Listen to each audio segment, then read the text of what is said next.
Hey everybody, Steve Papoutsas here from the Dead Space 2 team, executive producer guy. And we're going to do some more questions with Steve. Been dying to see what you guys want to ask in this episode. So let me take a look.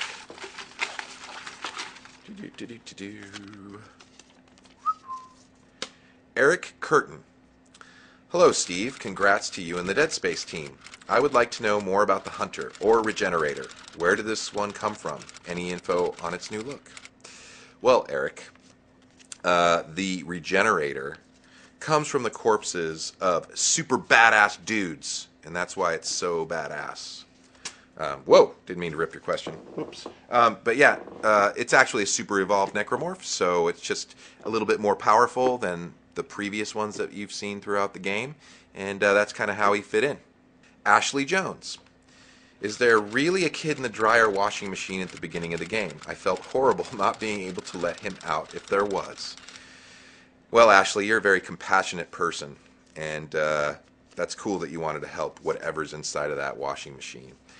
You know, whether it's a person, whether it's a little critter, we don't really know.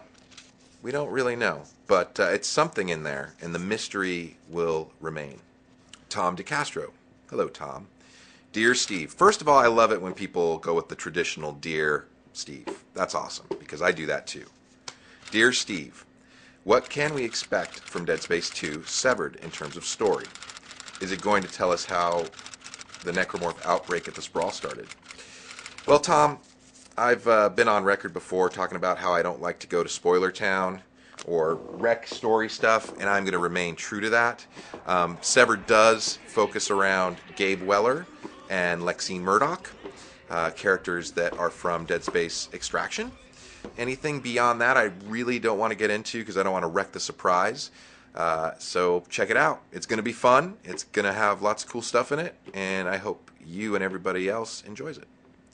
Who designed the exterior look of the Sprawl, and what inspirations went into its brilliant designs?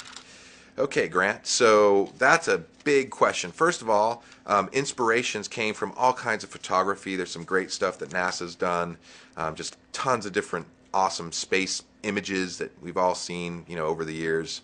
Was kind of a big inspiration. The people who really built it, Chi, one of our talented texture and concept artists, kind of did the original early concept. Doug Brooks did the actual creation of the various vistas that you're seeing, and Ian Milham was our art director who directed it. So that was kind of the trifecta of the people that worked on it, and the inspiration, as I said, is like, look up at the stars and shit. There's like stars out there and just all the cool photography. And the big theme with it, not that you asked this, but I'm going to go into detail on it.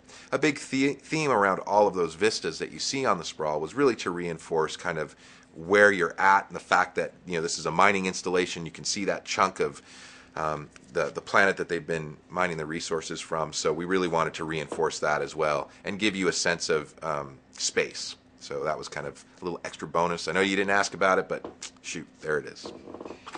All right, we're getting down to the end here, it looks like. Chris Milliman. What is the Stalker exactly? It acts too different from other necromorphs to be human. So, Chris, there's a lot of people that ask that particular question, and it's a good question.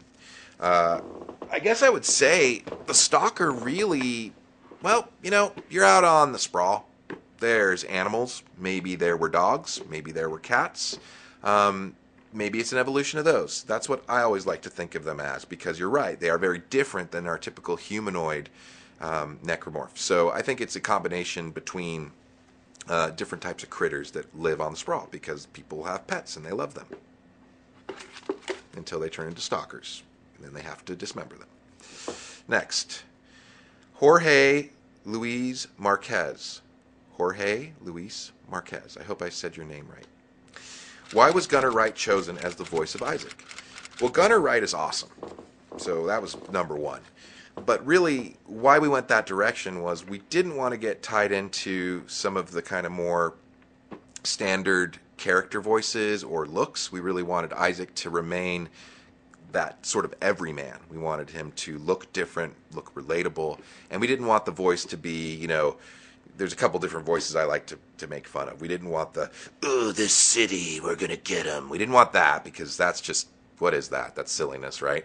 And we didn't want kind of the happy-go-lucky one-liner dude popping off lines and being cool. We wanted a guy who was like us, regular people that, had, maybe his voice cracked sometimes. Maybe he didn't sound like a super badass all the time. And Gunnar really fit the bill. He's a super cool dude, super nice guy, but he really understood what we were going for with Isaac, and he just kind of fit, and that's why we selected him. So that's the last question for this episode of Questions with Steve. I want to say thank you for checking it out. I want to encourage you guys to continue to follow us on the Facebook page, and you can follow me on Twitter at Level Up Time. We're doing all kinds of different cool things. We just did a game with devs last weekend that was a lot of fun, and there's a lot of cool stuff going on with Dead Space 2 still. So please stay tuned. Let us know what you think of Severed when you get your hands on it, and thanks again for all your support.